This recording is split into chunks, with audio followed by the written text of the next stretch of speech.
ప్రార్థన విను తండ్రి. ఇంతవరకు ఆయన ఈ కార్యక్రమాన్ని పరిశుద్ధాత్మడి ద్వారా క్రమముగా మర్యాదగా మీరు నడిపించినందుకై స్తోత్రాలు చెల్లించుచున్నాను దేవ. సమయంలో నాయన దాసుడనైన నేను మీ మాటలను తండ్రి చెప్పబోవచ్చు ఉండగా నన్ను బలపరచుమని అడుగుచున్నాను దేవ. కూర్చున్నటువంటి వారు నాయన మీ మాటలను జాగ్రత్తగా వినుటకు నాయన మీరు సహాయమును అనుగ్రహించు తండ్రి. మేమందరము మా మనస్సులను స్వాధీనంలో ఉంచుకోవడానికి సహాయమును చేయదేవా. మీ మాటలను గ్రహించినట్లుగా సహాయమును చేయదేవా. మా నడతలను నాయన మేము శుద్ధి చేసుకోవడానికి సహాయమును చేయదండ్రి. మా బలహీనతలను మీ సన్నిధిలో ఒప్పుకొనుచున్నాను దేవ. మమ్మలను నాయన మీరు క్షమించి మీరు నాయన మీ మాటల చేత మమ్మల్ని బలపరచుమని కుమారుడైనటువంటి యేసుక్రీస్తు పేరట మిమ్మల్ని అడుగుచున్నాను తండ్రి.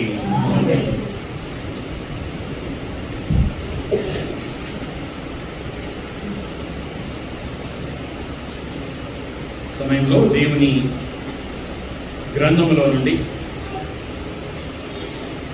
అపోస్తలుడైనటువంటి పౌలు కొలస్సీయులకు రాసినటువంటి పత్రిక 1వ అధ్యాయము 24వ వచనమును మనము చదువుకుందాం. ఇప్పుడు మీ కొరకు నేను అనుభవించుచున్న శ్రమల యందు సంతోషించుచు సంఘము అను ఆయన శరీరము కొరకు క్రీస్తు పడిన పాటలలో పొదువైన వాటి యందు నా వంతు నా శరీరమందు సంపూర్ణము చేయుచున్నాను. పౌలు గారు ఈ అధ్యాయములో శుభములు, సంఘానికి శుభములు తెలియజేశారు. సంఘమును బట్టి దేవునికి కృతజ్ఞతాస్తుతులను తెలియజేశారు. 9వ వచనం నుంచి 12వ వచనం వరకు ఆ సంఘం కొరకు ప్రార్థన చేశాడు. అదేవిధంగా 13వ వచనం నుంచి 23వ వచనం వరకు యేసుక్రీస్తు యొక్క శ్రేష్టత్వమును గురించి వ్రాసాడు. ఇప్పుడు 24వ వచనములో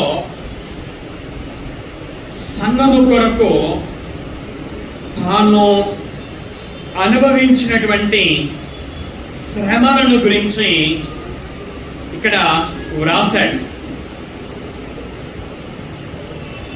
మనము 24వ వచనాన్ని మనం చదువుకున్నాం. ఈ 24వ వచనములో సంఘము కొరకు పౌలు గారు అనుభవించినటువంటి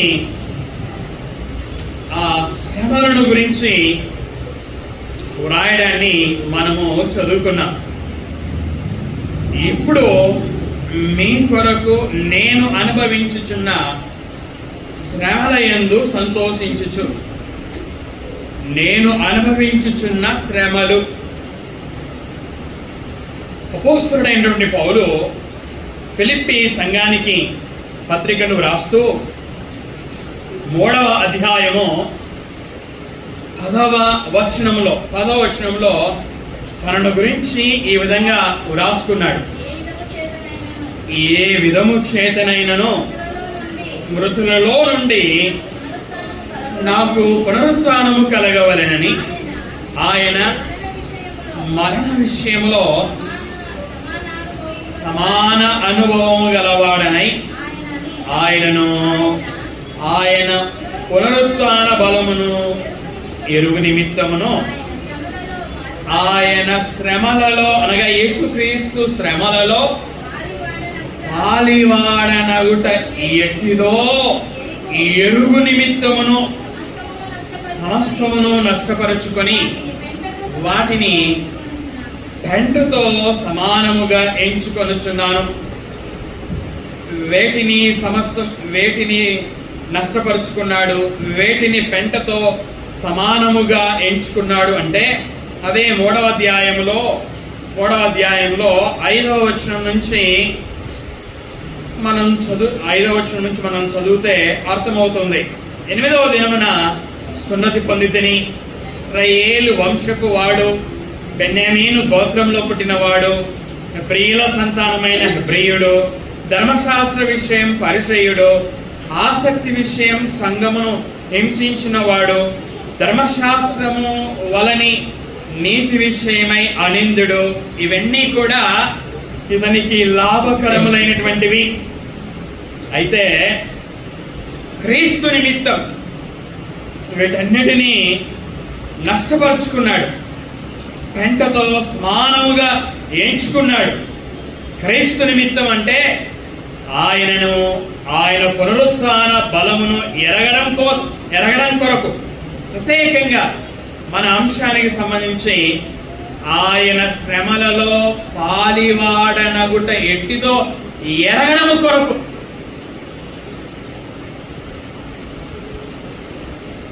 ఎరుగాలి అని అనుకున్నాడు. ఏమి ఎరగాలి అనుకున్నాడు? యేసుక్రీస్తు శ్రమలలో పాలివాడను అగుట ఎట్టిదో ఎరగాలి అనుకున్నాడు. యేసుక్రీస్తు వారు శ్రమను అనుభవించాడు. అయితే ఆయన అనుభవించిన శ్రమలలో నేను కూడా పాలివాడను అగుట ఎట్టిదో ఎరుగాలని ఏవేవైతే తనకు లాభకరములుగా ఉన్నాయో వాటినన్నిటినీ కూడా నష్టపరుచుకొని పెంటతో సమానపరుచుకున్నాడు. పౌలు గారు తిమోతికి వ్రాస్తూ తాను వ్రాసిన 2వ పత్రిక 3వ అధ్యాయము 11వ వచనంలో ఏమని రాశాడో మనం చదువుకుందాం. అంతియొకయ, ఈకొనియ, లుస్త్రా అను పట్టణాలు. ఇవేంటి? అంతియొకయ, ఈకొనియ, లుస్త్రా అనేవి పట్టణాలు. అను పట్టణములలో నాకు కలిగినట్టి హింసలను ఉపద్రవములను తెలిసి కొనిన వాడవై నన్ను వెంబడించితివి. ఉపద్రవాలు, శ్రమ అన్న ఉపద్రవము అన్న ఒకటే. ఉపద్రవాలను ఈ పౌలు గారు అనుభవించాడు, శ్రమలను అనుభవించాడు. ఏ పట్టణాలలో? అంతియొకయ, ఈకొనియ, లుస్త్రా. మనము అపోస్తలుల కార్యములు 13వ అధ్యాయాన్ని మనం చదువుకున్నట్లయితే అపోస్తలుల కార్యములు 13వ అధ్యాయము నేను మీకోసం చదివి వినిపిస్తాను. 13వ అధ్యాయము 49-50 వచనాలను. ప్రభువు వాక్యము ఆ ప్రదేశమందంతటా వ్యాపించెను.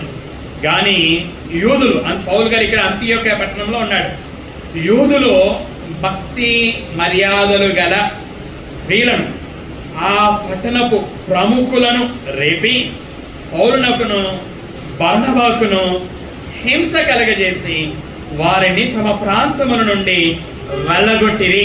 అంతియొక్క పట్టణములో సంఘము కొరకు ఈ యొక్క శ్రమను అనుభవించాడు. ఇదే విషయాన్ని పౌలు గారు తిమోతికి వ్రాస్తూ, తిమోతి, ఈ పట్టణములో నాకి ఉపద్రవము ఎదురు కావడం నీకు తెలుసు అని అక్కడ వ్రాయడాన్ని మనము ఇంతవరకు చదువుకున్నాం. 14వ అధ్యాయంలో పౌలు గారు అంతియోకియాలో నుండి ఈకొనియాకు వస్తాడు. ఈకొనియాకు వచ్చినప్పుడు కూడా ఈకొనియాకు వచ్చి వాక్యం బోధించిన తర్వాత ఈ పట్టణంలో కూడా అతనికి శ్రమ ఎదురవుతుంది. 2వ వచనం, అయితే అవిధేయులైన యూదులు అన్యజనులను పురికొలిపి వారి మనస్సులలో సహోదరుల మీద పగ పుట్టించిరి. కాబట్టి వారు ప్రభువును ఆనుకొని ధైర్యముగా మాట్లాడుచు అక్కడ బహుకాలము గడిపిరి. ప్రభువు వారి చేత సూచక క్రియలను అద్భుతములను చేయించి తన కృపావాక్యమునకు సాక్ష్యం ఇప్పించుచుండెను. ఆ పట్టణపు జన సమూహములో భేదములు పుట్టగా కొందరు యూదుల పక్షముగాను కొందరు అపోస్తలుల పక్షముగాను ఉండిరి. మనకు సంబంధించినటువంటి విషయం 5వ వచనంలో, మరియు అన్ని జనులను యూదులను తమ అధికారులతో కలిసి వారి మీద పడి, పౌలు మీద పడి, అతనితో ఉన్నటువంటి వారి మీద పడి వారిని అవమానపరిచి రాళ్ళు రువి చంపవలనని ఉండిరి. ఇక్కడ ఈకొనియా అనే పట్టణంలో కూడా పౌలుకు ఎదురైనటువంటి శ్రమలను మనము చూస్తూ ఉన్నాం. ఈకొనియా నుండి లుకయోనియాలోని పట్టణములకు లుస్త్రా దెర్బేకి వస్తాడు. లుస్త్రా దెర్బేకి వచ్చినప్పుడు ఈ లుస్త్రాలో కూడా అతనికి శ్రమ ఎదురవుతుంది. 19వ వచనాన్ని మనం చదువుకుంటే, అంతియోకియా నుండి ఈకొనియా నుండి యూదులు వచ్చి జన సమూహములను తమ పక్షముగా చేసుకొని పౌలు మీద రాళ్ళు రువి, పౌలు మీద ఏం రువబడ్డాయి? రాళ్ళు రువబడ్డాయి. ఇది శ్రమ. రాళ్ళు రువ్వి అతడు చనిపోయేనని అనుకున్నారు. అంటే ఎంతగా రాళ్ళు రువ్వబడ్డాయో మనము ఆలోచించవలసినటువంటి వారమై ఉన్నాం. రాళ్ళు రువ్వి అతడు చనిపోయేనని అనుకొని పట్టణము వెలుపలికి అతనిని ఈడ్చిరి. మన రక్షకుడైన యేసుక్రీస్తు వారు మనలను దేవుని యొద్దకు తెచ్చుటకు ఎలాగా ఈడవబడ్డాడో పౌలు కూడా సంఘక్షేమము కోసం ఒక పాపి రక్షణ కోసము ఈడవబడ్డాడు. పౌలు అనుభవించినటువంటి శ్రమ, పౌలు గారు తాను అనుభవించినటువంటి శ్రమలను గురించి విశ్వాసమును బట్టి నిజమైన కుమారుడైనటువంటి తిమోతికి రాస్తూ, తిమోతి, నాకు అంతియోకియాలో, ఈకొనియాలో, లుస్త్రలో నేను ఎదుర్కొన్నటువంటి శ్రమలను నువ్వు ఎరుగుదు, నీకు తెలిసే నేను ఇవన్నీ అనుభవించానని తెలిసే నువ్వు నన్ను వెంబడించావు అని తిమోతికి ఆ పత్రికలో 2వ పత్రికలో 3వ అధ్యాయం 11వ వచనములో వ్రాసాడు. అయితే ప్రత్యేకంగా ఇక్కడ పౌలు గారు కొలస్సీలకు రాస్తూ ఇప్పుడు మీ కొరకు నేను అనుభవించుచున్న శ్రమలను అని రాశాడు. ఇక్కడ పౌలు గారు ఈ కొలస్సీ సంఘము కొరకు శ్రమలను అనుభవించాడు. వారి కోసము దేవునికి కృతజ్ఞతాస్తుతులు చెల్లించాడు. చూడండి, మనం 3-4 వచనాలు చదువుకుంటే, మన ప్రభువగు యేసుక్రీస్తు యొక్క తండ్రి అయిన దేవునికి కృతజ్ఞతాస్తుతులు చెల్లించుచున్నాము. ఈ సంఘము కొరకు దేవునికి కృతజ్ఞతాస్తుతులు చెల్లించాడు. అలాగే 9వ వచనం ప్రకారంగా, అందుచేత ఈ సంగతి వినిన నాట నుండి మేమును మీ నిమిత్తము ప్రార్థన చేయుట మానక, వీరి కొరకు ప్రార్థన చేశాడు. ఇప్పుడు 24వ వచనంలో ఏమని రాస్తున్నాడంటే, మీ కొరకు నేను శ్రమలను అనుభవించాను. దేవునికి కృతజ్ఞతాస్తుతులు చెల్లించడం మాత్రమే కాదు, ప్రార్థన చేయడం మాత్రమే కాదు, ఇక్కడ ఏం అనుభవించాడట? శ్రమలని అనుభవించాడట.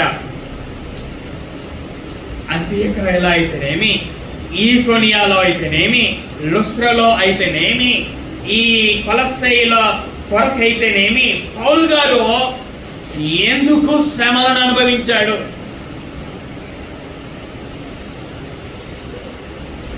అనేది చాలా ప్రాముఖ్యమైనటువంటి ప్రశ్న. ఆయన ఎందుకు అనుభవించాడో మనకు తెలిస్తే మనము కూడా ఎందుకు శ్రమలను అనుభవించవలసి ఉన్నదో మనకి అర్థమవుతుంది. ఎందుకు శ్రమలను అనుభవించాడు? చూడండి, పౌలు గారు కొరింథీయులకు రాస్తూ 2వ పత్రిక 1వ అధ్యాయము 6వ వచనంలో ఈ విధంగా రాశాడు. మేము శ్రమ పొందినను మీ ఆదరణ కొరకును రక్షణ కొరకును పొందుదుము. ఇక్కడ పౌలు గారు ఈ సంఘానికి పత్రికని వ్రాసాడు. పత్రికను వ్రాస్తూ మేము అనే మాటని వ్రాసాడు. మేము అనే మాటలో పౌలు తనను కూడా కలుపుకున్నాడు. తనతో పాటు పరిచర్యలో ఉన్న, తనతో దేవుని పనిలో సహకారులుగా ఉన్నటువంటి వారిని కూడా కలుపుకొని ఏమని రాస్తున్నాడు? మేము శ్రమ పొందాము అని రాశాడు. ఎందుకు శ్రమ పొందావు అని మనం ప్రశ్న వేస్తే, పౌలు గారు ఎందుకు శ్రమ పొందారు, మీతో ఉన్నటువంటి సహకారులు ఎందుకు శ్రమ పొందారు అని మనం ప్రశ్న వేస్తే పౌలు గారు జవాబు రాశాడు. ఏమని రాశాడు? మేము శ్రమ పొందినను మీ ఆదరణ కొరకు. మీ ఆదరణ కొరకు అంటే ఎవరి ఆదరణ కొరకు? కొరింథీయుల ఆదరణ కొరకు. ఇందులో స్వార్థం లేని జీవితం కనిపిస్తుంది. స్వార్థం ఉన్నట్లయితే నేను మీ కొరకు ఎందుకు శ్రమ పొందాలి, మీ ఆదరణ కొరకు మేమెందుకు శ్రమ పొందాలి అని అనుకుంటారు. కానీ పౌలు గారు, అతని సహకారులు స్వార్థము లేని జీవితము జీవించారు కనుక, వారి పట్ల ప్రేమ కలిగి జీవించారు కనుక వారు ఆదరణ పొందాలని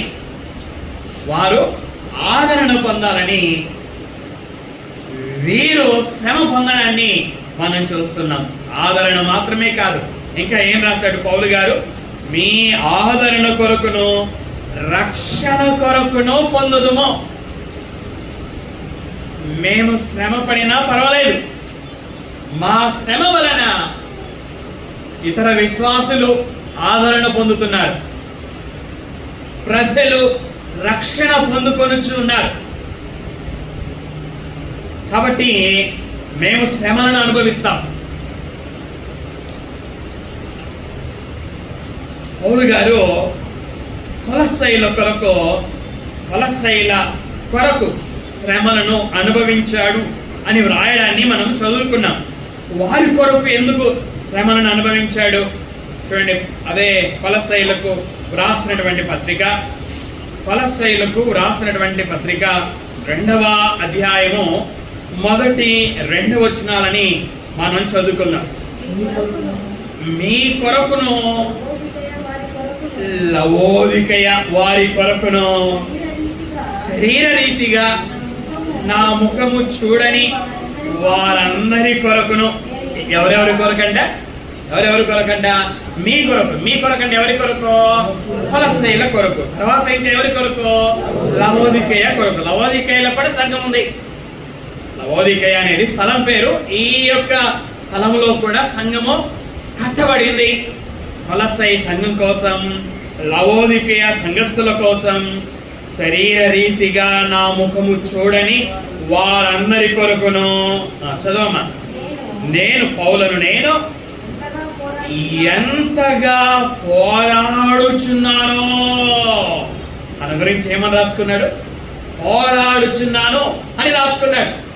పాటలు పాడడంలో పోరాడాలి, పాటలు పాడడానికి సిద్ధపడడంలో పోరాడాలి, వాక్యం చెప్పడానికి సిద్ధపడడంలో పోరాడాలి. నేను దేవుని పని కొరకు సిద్ధపడడంలో పోరాడాలి. సంఘములోని ప్రతి ఒక్కరూ కూడా. పౌలు తన గురించి తాను ఏమని రాసుకున్నాడు? నేను మంచి పోరాటము పోరాడి తిని.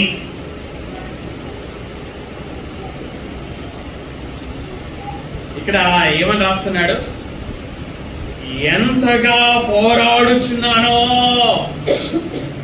దేవుడు లోకమును ఎంతో ప్రేమించెను కదా, ఎంతో ప్రేమించెను. ఇక్కడ పౌలు గారు కొలస్సీల కొరకు, లవోదికేయ సంఘస్థుల కొరకు శరీర రీతిగా అతని ముఖాన్ని చూడని వారి కొరకు ఎంతగా పోరాడుచున్నానో మీరు తెలుసుకొనగోరుచున్నాను. ఇతను ఎందుకు పోరాడుతున్నాడు? ఇతను ఎందుకు శ్రమ అనుభవిస్తున్నాడు?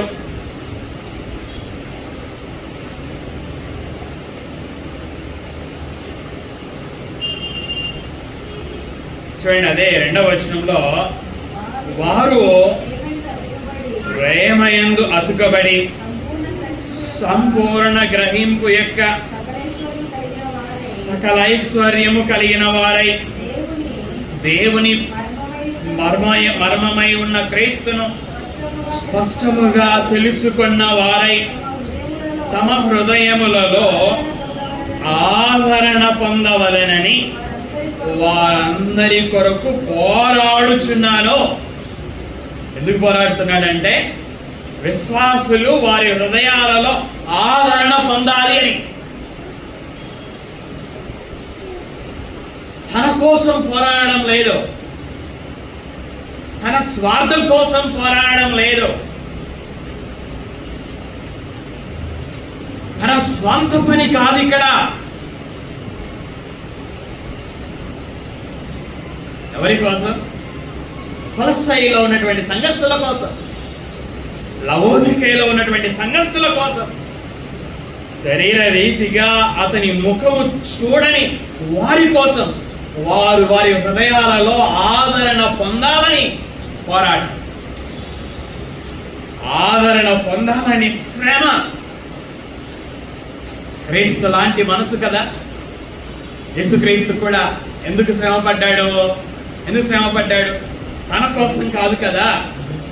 పాపము చేత దేవునికి దూరమైన మనుషులను ఆయన దగ్గరికి తీసుకొని రావడానికి ఆయన శ్రమను అనుభవించాడు కదా. చూడండి, హెబ్రీలకు రాసినటువంటి పత్రిక 12వ అధ్యాయము మొదటి 2 వచనాలను మనము చదువుకుందాం. 3 వచనాలను మనం చదువుకుందాం. ఎంత గొప్ప సాక్షి సమూహము మేఘము వలె మనలను ఆవరించి ఉన్నందున మనము కూడా ప్రతి భారమును సులువుగా చిక్కుల పెట్టు పాపమును విడిచిపెట్టి విశ్వాసమునకు కర్తయు దానిని కొనసాగించువాడునైనా యేసు వైపు చూచుచో మన ఎదుట అనగా విశ్వాసులమైన మన ఎదుట ఉంచబడిన పందెములో ఓపికతో పరిగెత్తుదము. ఆయన అనగా యేసుక్రీస్తు గురించి రాస్తున్నాడు రచయిత. ఆయన తన ఎదుట ఉంచబడిన ఆనందము కొరకై అవమానమును ఎదుర్కొన్నాడు. యేసుక్రీస్తు వారు ఎవరి కొరకు అవమానమును ఎదుర్కొన్నాడు? మన కొరకు, తన కొరకు కాదు. ఆ మన కొరకు ఎదుర్కొన్న అవమానాన్ని ఏం చేశాడట? నిర్లక్ష్య పెట్టి సిలువను సహించి. ఎవరి కొరకు సిలువను సహించాడు? తన కొరకు కాదు, మన కొరకు సిలువను సహించి దేవుని సింహాసనం యొక్క కుడి పార్శ్వమున ఆసీనుడై ఉన్నాడు. మీరు అలసట పడకయో మీ ప్రాణములు విసుకకయో ఉండనట్లు పాపాత్ములు తనకు వ్యతిరేకముగా చేసిన తిరస్కారమంతయు ఓర్చుకొనిన ఆయనను తలంచుకొనుడి. ఓర్చుకొనిన, మన కొరకు ఓర్చుకున్నాడు ఆయన. పౌలు గారు యేసుక్రీస్తు మనస్సును కలిగి కొలస్సీలో ఉన్నటువంటి సంఘస్థుల కొరకు, లవోదికేయలో ఉన్నటువంటి సంఘస్థుల కొరకు శరీర రీతిగా తన ముఖము చూడనటువంటి వారు తమ హృదయాలలో ఆదరణ పొందవలనని పోరాడాడు. వారి ఆదరణ కొరకు నేనెందుకు పోరాడాలి? ఇంతగా నేనెందుకు పోరాడాలి అని అనుకోలేదు. అంత మాత్రమే కాదు, ఇంకా దేని కొరకు పోరాడాడట? ప్రేమ యందు అతుకబడి. విశ్వాసులు ఎలా ఉండాలని పోరాడాడు? ప్రేమ యందు అతుకబడి. యేసుక్రీస్తు వారు అన్నారు, నేను మిమ్మల్ని ప్రేమించిన ప్రకారం మీరును ఒకరిని ఒకరు ప్రేమించుకోవాలి. మీరు ఒకరిని ఒకరు ప్రేమించుకుంటేనే, ప్రేమించుకోవడం ప్రజలు చూసి ఏమని తెలుసుకుంటారు? మీరు నా శిష్యులని తెలుసుకుంటారు, నా శిష్యులని తెలుసుకుంటారు అని యేసుక్రీస్తు వారు శిష్యులకి తెలియజేశాడు. ఇక్కడ పౌలు గారు ఎందుకు పోరాడాడు ఎందుకు పోరాడాడు అంటే విశ్వాసులు ప్రేమ యందు అతుకబడాలి అని. పౌలు గారు రోమీలకు రాస్తూ 13వ అధ్యాయంలో ఆ ఆహారం గురించి రాస్తూ, అలాగే దినాన్ని సోమ మంగళ బుధ అలాగా ఆ దినాన్ని ఆచరించే విషయమై రాస్తూ ఆ బలహీనమైనటువంటి విశ్వాసులు బలమైనటువంటి విశ్వాసుల విషయమై రాస్తూ విశ్వాసులారా, మీరు ప్రేమ కలిగి ఉన్నట్లయితే బలమైన విశ్వాసి బలహీనమైన విశ్వాసి యొక్క క్షేమం గురించి ఆలోచిస్తాడు. బలమైన విశ్వాసి బలహీనమైన విశ్వాసి క్షేమం పొందడం కోసము అతనికి క్షేమం కలిగించే ఆసక్తికరమైన విషయాలనే చేస్తాడు అని రాయడాన్ని మనం చూస్తాం. చూడండి, రోమీలకు రాసినటువంటి పత్రిక 14వ అధ్యాయం 19వ వచనం. పౌలు గారు రోమీలకు రాసినటువంటి పత్రిక 14వ అధ్యాయము 19వ వచనం. కాబట్టి సమాధానమును పరస్పర క్షేమాభివృద్ధి. ఒకరికి మాత్రమే క్షేమాభివృద్ధి కాదు. నేను క్షేమాభివృద్ధి చెందాలి, నా భార్య క్షేమాభివృద్ధి చెందాలి, నా పిల్లలు క్షేమాభివృద్ధి చెందాలి, మా కుటుంబం మాత్రమే బాగుండాలి అనేది స్వార్థం. అయితే ఇక్కడ దేవుడు ఏమని రాస్తున్నాడు? పరస్పర క్షేమాభివృద్ధి. బలమైన విశ్వాసి ద్వారా బలహీనమైన విశ్వాసి క్షేమాభివృద్ధి కలగాలి. పాస్టర్ గారి ద్వారా సంఘానికి, సంఘము ద్వారా పాస్టర్ గారికి ఇలాగ పరస్పర క్షేమాభివృద్ధి కలగాలి. పరస్పర క్షేమాభివృద్ధి ఎలా కలుగుతుంది? VBS లో పాస్టర్ గారు మా అందరికీ బహుమానాలు ఇచ్చాడు. మరి మేము కూడా పాస్టర్ గారి భార్యకి బహుమానాలు ఇవ్వాలని మీరు ఆలోచించి మరి గిఫ్ట్ తీసుకొని వచ్చారు. ఇది పరస్పర క్షేమాభివృద్ధి. క్షేమాభివృద్ధి ఒకవైపు మాత్రమే కాదు, రెండు వైపులా ఉండాలి. బలమైన విశ్వాసి బలహీనమైన విశ్వాసి యొక్క క్షేమము గురించి ఆలోచించాలి. అక్కడ రాస్తూ పరస్పర క్షేమాభివృద్ధిని కలుగజేయు వాటినే ఆసక్తితో అనుసరింతము. పౌలు ఏమని రాస్తున్నాడు? పరస్పర క్షేమాభివృద్ధిని కలుగజేయు వాటినే ఆసక్తితో అనుసరింతుము. కింద చూస్తే వెంటాడుము. కూలరు మీకు ఒక్కలకే కాదు, మీరు ఆలోచించాలి. పురుషులకు కూడా కూలరు కావాలి అని. ఫ్యాన్ ఉందిలేండి, నేను ఊరికి అర్థం కానీ చెప్తున్నా. మీకోసం మాత్రమే ఆలోచించకూడదు, సహోదరుల కోసం కూడా ఆలోచించాలి. సహోదరులు కూడా కేవలం మీకోసం మాత్రమే ఆలోచించకూడదు, సహోదరి మనల కొరకు కూడా ఆలోచించాలి. ఇది పరస్పర క్షేమాభివృద్ధి కలగజేయు వాటినే ఆసక్తితో అనుసరింతుము. ఇది ఎప్పుడు కలుగుతుంది? ప్రేమ ఉన్నప్పుడే కలుగుతుంది. కొరింథీ సంఘములో ఇది కొరవడింది, ఇది కొదువుగా ఉంది. ప్రభురాత్రి భోజన సమయంలో ఒకరి క్షేమం కోసం ఒకరు ఆలోచించడం లేదు. అందుకే పౌలు గారు దానిని సరిదిద్దడానికి 11వ అధ్యాయంలో రాయడాన్ని మనము చూస్తాం. మీరు సంఘంగా కూడుకోవడం వల్ల కీడు జరుగుతుంది కానీ మేలు జరగడం లేదు అని రాస్తాడు. ఎందుకంటే ప్రేమ లేని కారణం చేత పరస్పర క్షేమాభివృద్ధి కలగజేయి వాటిని వారు ఆసక్తితో అనుసరించలేదు. ఇక్కడ పౌలు గారు ఎందుకు శ్రమ పడ్డాడో ఎందుకు ఎంతో పోరాడాడు అంటే విశ్వాసులు ప్రేమ ఎందు అతుకబడాలి అని. తర్వాత అదే కొలస్సీయులకు రాసినటువంటి పత్రిక మనం చూస్తే మరొక కారణాన్ని మనం చూస్తే సంపూర్ణ గ్రహింపు యొక్క సకల ఐశ్వర్యము కలిగిన వారై దేవుని మర్మమై ఉన్న క్రీస్తును స్పష్టముగా తెలుసుకున్న వారై. విశ్వాసులు ఏమవ్వాలి అట? దేవుని మర్మమై ఉన్న క్రీస్తును స్పష్టముగా తెలుసుకొను వారు కావాలి. నేనొక్కడిని తెలుసుకుంటే సరిపోదు.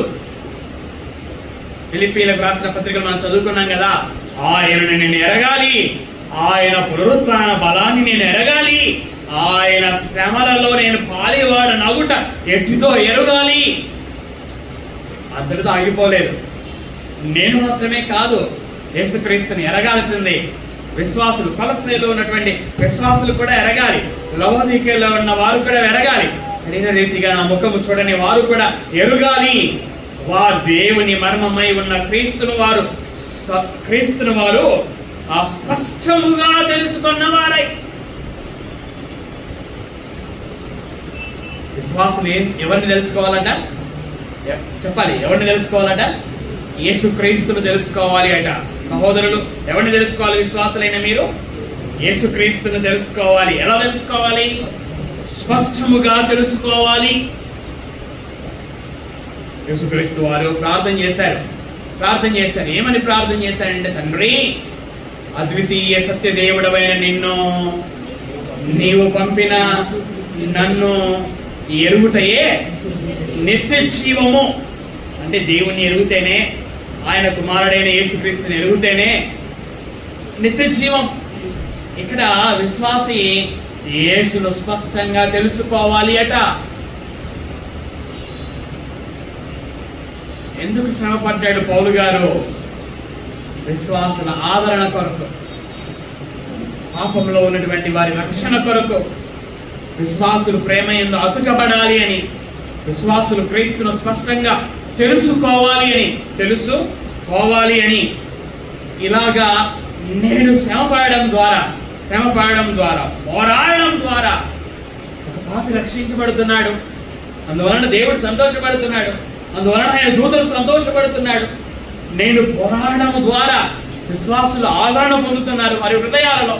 నేను శ్రమ పడడం ద్వారా విశ్వాసులు ప్రేమ యందు అతుకబడుతున్నారు. నేను శ్రమ పడడం ద్వారా విశ్వాసులు క్రీస్తును స్పష్టంగా తెలుసుకొనుచున్నారు. కాబట్టి నేను శ్రమలను అనుభవిస్తున్నప్పుడు, శ్రమలు నాకు ఎదురైనప్పుడు నేను రక్షకుడైన యేసుక్రీస్తు చెప్పినట్లుగా నేను సంతోషిస్తాను అని శ్రమలను అనుభవించుచున్నప్పుడు సంతోషించాడు పౌలు గారు. ఏమని రాశాడు? అపోస్తలుడైన పౌలు కొలస్సీయులకు రాసినటువంటి పత్రిక 1వ అధ్యాయం 24లో ఏమని రాశాడు? ఇప్పుడు మీ కొరకు నేను అనుభవించుచున్న శ్రమల యందు సంతోషించుచు. శ్రమలలో సంతోషపడడం ఏంటి?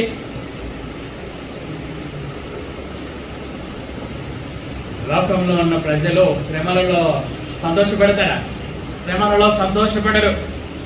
కానీ ఇక్కడ పౌలు ఏమని రాస్తున్నాడు? నేను అనుభవించుచున్న శ్రమల యందు సంతోషించుచు. అపోస్తలుల కార్యములు 16వ అధ్యాయం చదివితే బెత్తాలతో కొట్టబడ్డారు పౌలు శీలలు. చేతులకి కాళ్ళకి బొండాలు వేసి బిగించి చెరసాల లోపలికి త్రోసేశారు. వస్త్రాలు లాగివేయబడ్డాయి. అలాంటి పరిస్థితులలో చెరసాలలో ఉన్నప్పుడు వాళ్ళు ఏం చేశారు? ప్రిస్కిల్లా, పౌలు శీలలు ఏం చేశారు? వాళ్ళు కీర్తనలు పాడారు. కీర్తనలు ఎప్పుడు పాడతారు? సంతోషంగా ఉన్నప్పుడు పాటలు కీర్తనలు పాడతారా?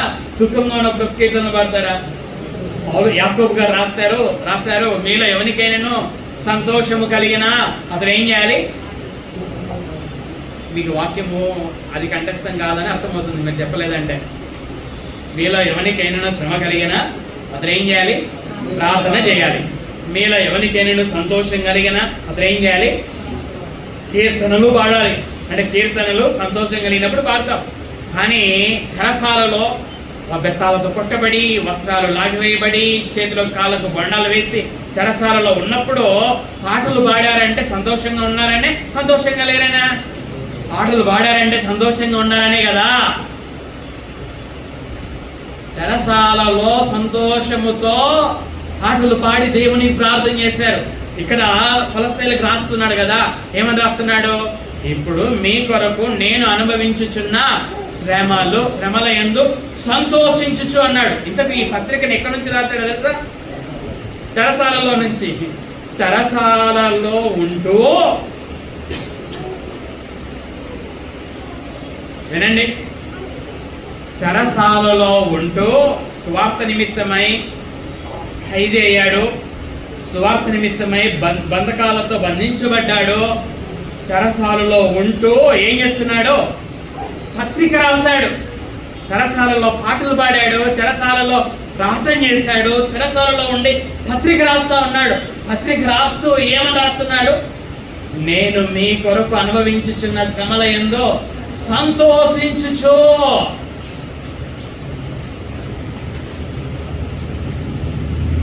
చెరసాలలో ఉంటూ సంఘానికి అవసరమైన పత్రికను రాశాడు అంటే పౌలు యొక్క విశ్వాసాన్ని చూడండి. అక్కడ ఉండి రాస్తూ నేను శ్రమల యందు సంతోషిస్తున్నాను అన్నాడు. ఫిలిప్పీలకు రాసిన పత్రికను కూడా ఎక్కడి నుంచి రాశాడు? చెరసాలలో నుంచే రాశాడు. చెరసాలలో నుంచి రాస్తూ ఏమని రాశాడు? ప్రభువునందు ఆనందించుడి. మరలా చెప్పుదును, ప్రభువునందు ఆనందించుడి. ఇంతకు ఎలా సంతోషించగలిగాడు అంటే యేసుక్రీస్తు చెప్పినటువంటి మాటలు. యేసుక్రీస్తు చెప్పినటువంటి మాటలు ఏమన్నాడు? మత్తయి సువార్త 5వ అధ్యాయము 12వ వచనంలో యేసుక్రీస్తు వారు ఏమన్నారో చూడండి. మత్తయి సువార్త 5వ అధ్యాయం. ఆయన కొండ మీద కూర్చొని తన శిష్యులతో బహుజన సమూహముతో మాట్లాడుతున్నటువంటి సందర్భంలో చెప్పినటువంటి మాట 11వ వచనం. నా నిమిత్తం జనులు మిమ్మును నిందించి హింసించి మీ మీద అబద్ధముగా చెడ్డ మాటలెల్లా పలుకునప్పుడు మీరు ధన్యులో సంతోషించి ఆనందించుడి. పరలోకమందు మీ ఫలం అధికమగును. ఈలాగున వారు మీకు పూర్వమందుండిన ప్రవక్తలను హింసించిరి. పాత నిబంధనలో ప్రవక్తలు కూడా హింసల ద్వారా వెళ్ళారు. దేవుని కొరకు హింసల ద్వారా వెళ్ళారు. కాబట్టి మీరు నా కొరకు ప్రజలు మిమ్మల్ని నిందిస్తారు, హింసిస్తారు, మీ మీద అబద్ధముగా చెడ్డ మాటలెల్లా పలుకుతారు. అప్పుడు మీరెవరు? ధన్యులు. ఆ సమయంలో మీరు ఏం చేయాలి? సంతోషించండి, ఆనందించండి. సంతోషిస్తే ఆనందిస్తే ఏమొస్తుంది మీకు? పరలోకమందు మీ ఫలము అధికమగును. లూకాసు వార్త 6వ అధ్యాయము 23వ వచనం. లూకాసు వార్త 6వ అధ్యాయము 23వ వచనం. ఆ దినమందు మీరు సంతోషించి, అంతకన్నా మునుపుగా 22వ వచనం. మనుష్య కుమారుని నిమిత్తము మనుషులు మిమ్మల్ని ద్వేషించి, వెలివేసి, నిందించి, మీ పేరు చెడ్డదని కొట్టివేయినప్పుడు మీరు ధన్యులు. ఆ దినమందు మీరు సంతోషించి గంతులు వేయుడి. చాలండి. ఇక్కడ యేసుక్రీస్తు వారు చెప్పినటువంటి మాటలని ఆయన చెప్పినప్పుడు అపోస్తలులు విన్నారు.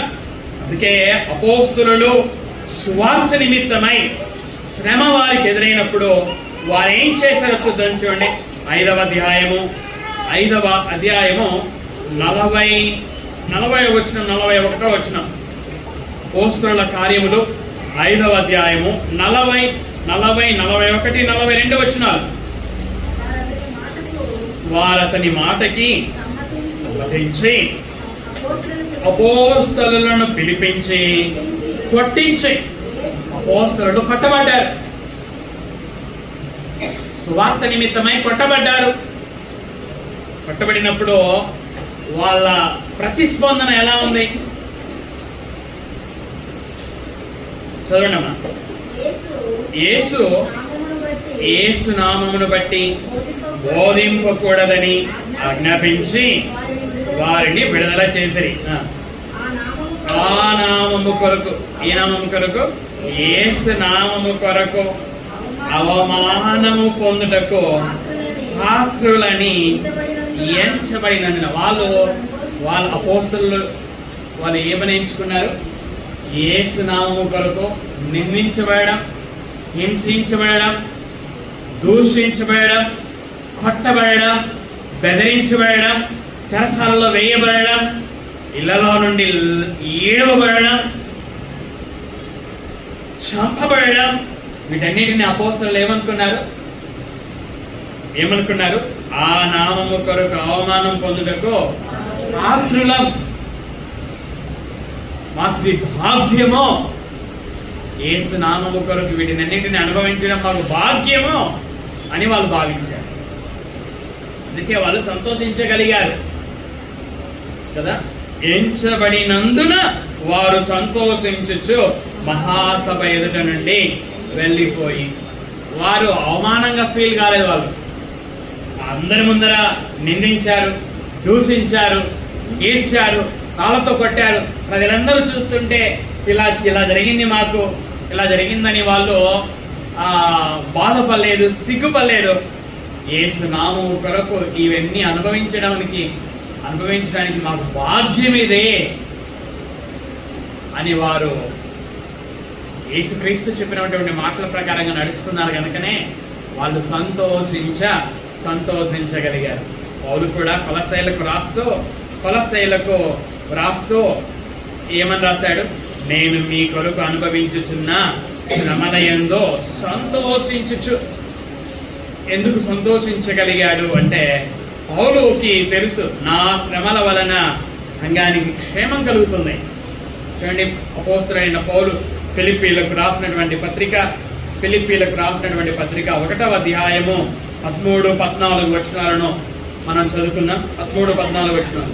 ఎలాగనగా నా బంధకములో క్రైస్తు నిమిత్తమే కలిగినవని ప్రేతోర్యమను సేనలోని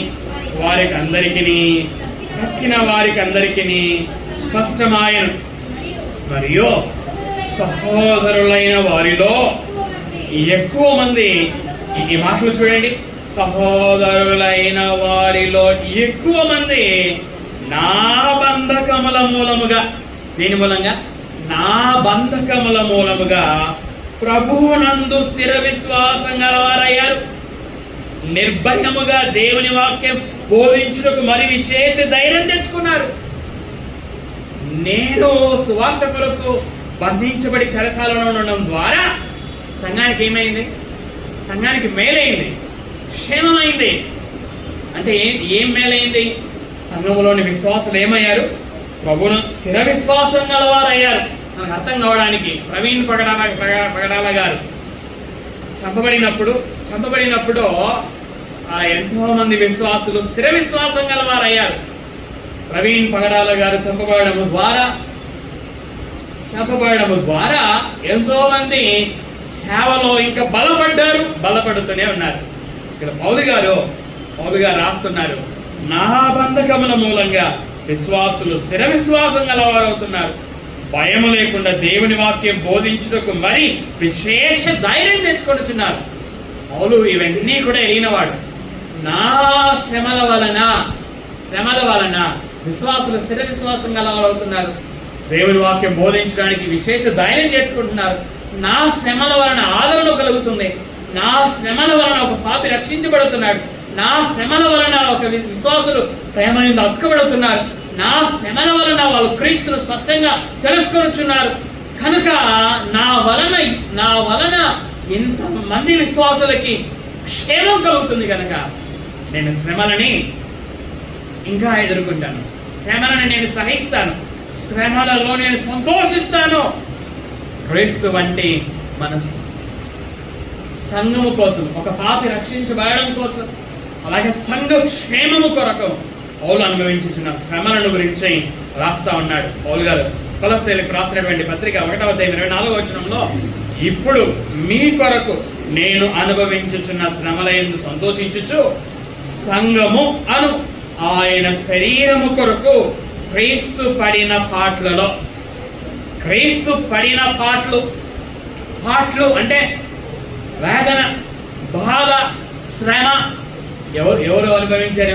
ఇవి యేసుక్రీస్తు వారు అనుభవించారు. వేటి కోసము, దేనికోసం ఈయన పాటలు పడ్డాడు? తన కోసం కాదు కదా, తన కోసం కాదు. ఎవరి కోసము? సంఘము కోసం. సంఘము అను తన శరీరము కొరకు, సంఘము అను ఆయన శరీరము కొరకు క్రీస్తు పడిన పాటల్లో నేను మీకు జ్ఞాపకం చేశాను. పాపము చేత దేవునికి దూరమైన మనిషిని తాను పొందిన శ్రమ వలన ఆయన దగ్గరకు తీసుకొని రావాలి.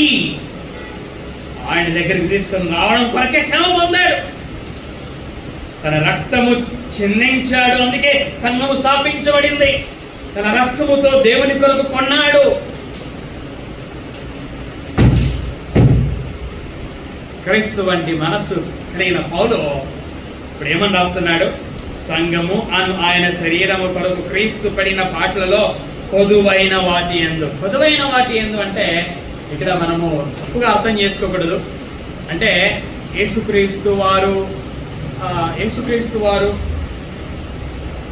ఆయన సంఘము కట్టడం కొరకు శ్రమ పడ్డాడు కదా, ఆయన తన రక్తాన్ని కాల్చి ప్రాణం పెట్టాడు కదా, ఆయన కాల్చిన రక్తంతో సంఘము ఆ పనిని, అంటే దేవుడు అప్పగించిన ఆ పనిని యేసుక్రీస్తు పూర్తి చేశాడు కదా. అవును, ఆయన మరణించడం ద్వారా దేవుని చిత్తాన్ని యేసుక్రీస్తు పూర్తి చేశాడు, అందుకే సమాప్తమైనదని పలికాడు. ఆయన మరణం ద్వారానే ఆ రక్షణ కార్యం పూర్తి అయ్యింది. నిజమే, ఇందులో కొదువ ఏమీ లేదు. ఇందులో రక్షణ కార్యం పూర్తి అవ్వడంలో కొదువ ఏమీ లేదు. అయితే ఇక్కడ పౌలు రాస్తున్న మాట ఏంటంటే, ఆయన శ్రమలతోనే ఇక శ్రమలు నిలిపివేయబడలేదు. యేసుక్రీస్తు పరలోకానికి వెళ్ళిపోయాడు. పరలోకంలో తండ్రి అయిన దేవుడి కుడిపార్శ్వమున కూర్చున్న తర్వాత తన సంఘాన్ని కట్టడం ప్రారంభం చేశాడు. పరిశుద్ధాత్ముని భూలోకానికి పంపించి, భూలోకమునకు పరిశుద్ధాత్ముని పంపించబడిన తర్వాత అపోస్తలులు పరిశుద్ధాత్మతో నింపబడిన వారయ్యారు. పేతురు పెంతెకొస్తు అనే పండుగ దినమున సువార్త చెప్పడం ప్రారంభం చేశాడు. అంటే దేవుడు యేసుక్రీస్తు ద్వారా సిద్ధపరిచినటువంటి ఆ రక్షణ ప్రజలకు చేరాలి అంటే, ఆ రక్షణ కలగజేసే సువార్తను అపోస్తలులు ప్రకటించాలి అంటే ఆ ప్రకటించడంలో శ్రమను ఎదుర్కోవాలి. శ్రమలు యేసుక్రీస్తు రెండవ రాకడ వరకు సంఘానికి ఉంటాయి. కనుక ఆ శ్రమలను గురించి పౌలు రాస్తా ఉన్నాడు. ఏమని రాస్తున్నాడు? క్రీస్తు పడిన పాటల్లో కొదువైన వాటి యందు నా వంతు నా శరీరమందు సంపూర్ణము చేయించున్నాడు. ఫిలిప్పీలకు రాశాడు కదా, ఆయన పొందిన శ్రమలలో పాలివాడనగుట ఎట్టిదో ఎరుగు నిమిత్తం సమస్తాన్ని కూడా నష్టపరుచుకున్నానని రాశాడు. సంఘాన్ని కట్టడం కొరకు తన ప్రాణం పెట్టాడు. సంఘము అలాగే ఆ సంఘము భూమి మీద నిరంతరం కట్టబడటంలో పౌలు గారు శ్రమలను అనుభవించాడు. అపోస్తలుడైన పౌలు సంఘ క్షేమము కొరకు స్వార్థము లేకుండా ప్రేమతో శ్రమలను అనుభవించడాన్ని మనం చూసాం. దీని ద్వారా మనం నేర్చుకోవాల్సినటువంటి పాఠము ఏమిటి అనగా, బైబిల్ చెప్తుంది, క్రీస్తు శరీరమందు శ్రమ పడెను కనుక మీరును అట్టి మనస్సును ఆయుధముగా ధరించుకోండి. 1 పేతురు 4వ అధ్యాయం 1వ వచనం. 1 పేతురు 4వ అధ్యాయం 1వ వచనం. క్రీస్తు శరీరమందు శ్రమ పడెను. అయితే ఏం చేయాలి? గనుక మీరును అంటే విశ్వాసులైన మీరును అట్టి మనసు క్రీస్తు శరీరమందు శ్రమ పడినటువంటి మనస్సును ఆయుధముగా ధరించుకొనుడి. దేవుని చిత్తాన్ని నెరవేర్చడం కొరకు యేసుక్రీస్తు వారు శ్రమను అనుభవించాడు. ఒకటి మనం కూడా ఒక పాపిని రక్షించుట కొరకు సువార్త ప్రకటించడంలో శ్రమను అనుభవించాలి. విశ్వాసి క్షేమాభివృద్ధి చెందడంలో క్రైస్తులాగా మనము శ్రమలని, పౌలులాగా మనము శ్రమలని అనుభవించాలి. ఆయన కోసం నేనెందుకు శ్రమ అనుభవించాలి అని మనం అనుకోకూడదు. సంఘములో ఒకరి కోసం, ఇతరుల కోసం నేనెందుకు శ్రమ అనుభవించాలి అని అనుకోవడానికి వీలే లేదు. పరస్పర క్షేమం కోసం మనం శ్రమలను అనుభవించాలి. స్వార్థము లేని జీవితము జీవించాలి. మన ప్రేమని మన క్రియలలో చూపించాలి. చూడండి, పౌలు గారు ఫిలిప్పీలకు రాస్తూ 1వ అధ్యాయము 30వ వచనంలో ఏమని రాశాడు? పౌలు గారు ఫిలిప్పీలకు రాసినటువంటి పత్రిక 1వ అధ్యాయము 30వ వచనం, క్రీస్తునందు విశ్వాసముంచుట మాత్రమే గాక ఆయన పక్షమున శ్రమపడుటయు ఆయన పక్షమున మీకు అనుగ్రహింపబడిను. ఏమనుగ్రహింపబడిందంట? విశ్వాసం ఉంచడం మాత్రమే కాదు, ఆయన పక్షమున మనం ఏం కూడా అనుభవించాలట? శ్రమ కూడా అనుభవించాలంట. అది మనకు అనుగ్రహింపబడింది. పరిశుద్ధాత్ముడిని దేవుడు వరంగా ఇచ్చాడు. అలాగే శ్రమను కూడా మనకు ఇచ్చాడు. ఆయన శ్రమను కూడా మనం అనుభవించాలి. పౌలు గారు తెస్సలోనీయులకు రాస్తూ పౌలు గారు తెస్సలోనీయులకు రాసినటువంటి మొదటి పత్రిక 3వ అధ్యాయము మొదటి 3 వచనాలలో కాబట్టి ఇక సహింపజాలక తెస్సలోనిక సంఘస్థులను గురించి ఇక సహింపజాలక ఏథెన్సులో మేము ఒంటిగానైనా ఉండుట మంచిదని ఎంచి ఈ శ్రమల వలన ఎవడును కదలింపబడకుండానట్లు మిమ్మును స్థిరపరచుటకును మీ విశ్వాస విషయమై మిమ్మును హెచ్చరించుటకును మన సహోదరుడును క్రీస్తు సువార్త విషయంలో దేవుని పరిచారకుడు నైన తిమోతిని పంపితిని. మేము మీ యొద్ద ఉన్నప్పుడు ఈ మాట చూడండి, మనము శ్రమను అనుభవింపవలసి ఉన్నదని మీతో ముందుగా చెప్పితిమి కదా. అలాగే జరిగినది. ఇది మీకును తెలియను. అట్టి శ్రమలను అనుభవించుటకు మనము నియమింపబడిన వారము. శ్రమ అనుభవించడానికి మనం నియమింపబడ్డామట. శ్రమ మనకు అనుగ్రహింపబడిందట.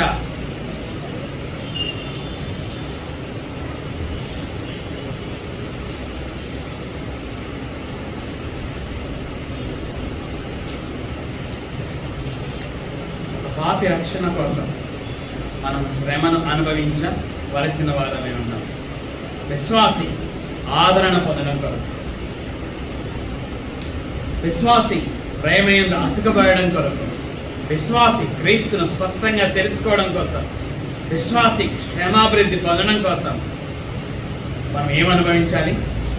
శ్రమ అనుభవించవలసిన వారమై ఉన్నాం. స్వార్థముతో నాకెందుకులే అని అనుకోవడానికి వీలే లేదు.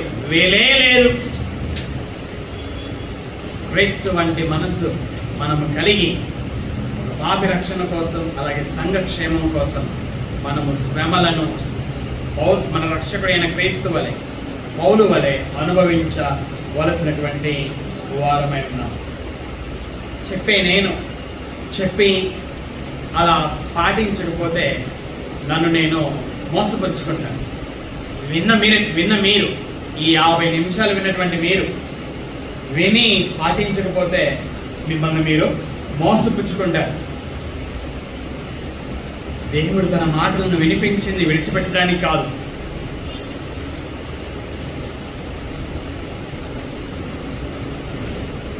కనుక దేవుని వాక్యము ద్వారా మనలను మనం సరిచేసుకుందాం. ఆయన దృష్టికి మనము సరైనటువంటి జీవితాన్ని జీవిద్దాం. దేవుడు ఆ విధంగా చేయుటకు మనకు సహాయమును చేయునుగాక. ప్రార్థన చేసుకున్నాం.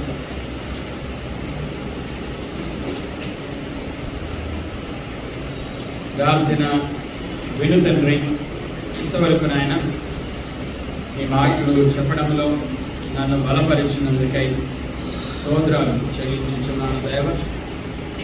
ఆయన చెప్పినటువంటి నేను మాటల ప్రకారంగా నడుచుకోవడానికి జాగ్రత్త తీసుకున్నటలో నిరంతరము సహాయం చేయదేవ. అదేవిధంగా నాయన ఉన్నటువంటి వారు మాటలు విన్నారు తండ్రి, ఆ మాటల వలన ఎంతమంది అయితే నడతను శుద్ధి చేసుకున్నారో వారిని బట్టి మీకు స్తోత్రాలు నాయన. ఎవరైతే ఇంకా నడతను శుద్ధి చేసుకోలేదో వారు నాయన నడతను శుద్ధి చేసుకోవడానికి సహాయమును చేయలేవు. ఉన్న కార్యక్రమాన్ని కూడా పరిశుద్ధాత్ముడి ద్వారా నడిపించమని కుమారుడైన యేసుక్రీస్తు పేరట మనం అడుగుచున్నాను తండ్రి.